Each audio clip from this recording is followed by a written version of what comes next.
Hello, welcome to Wednesday, or Lose Day as it might be called, and why the visa debacle is no joke for No-vax Djokovic and his sponsors. Now, believe it or not, many years back I was actually a pretty handy tennis player. It does help being really pretty tall, but I've never had an ounce of the talent or frankly the single-minded determination to even become a coach, although my dad is, let alone a pro. See, then you have someone like Novak. His talent is incredible, but it's his self-belief and it's his mental resilience that's got him onto a par with Messrs Federer and Nadal. However, he is emphatically not on a par with them in terms of the fan base, and that's partly because they're still playing, just about, but also because he lacks their charm. Now, I suspect Novak doesn't really care about this, and neither really did his sponsors. Until now.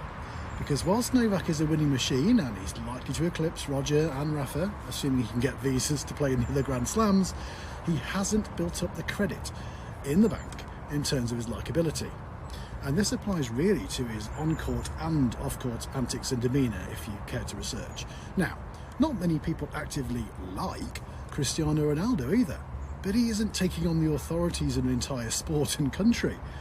Novak's error, and or the error of the entourage around him, is really that he's dug himself in, standing up for his beliefs, but then he's just kept digging and digging and appears to be asking for special treatment. Now, note this, appears.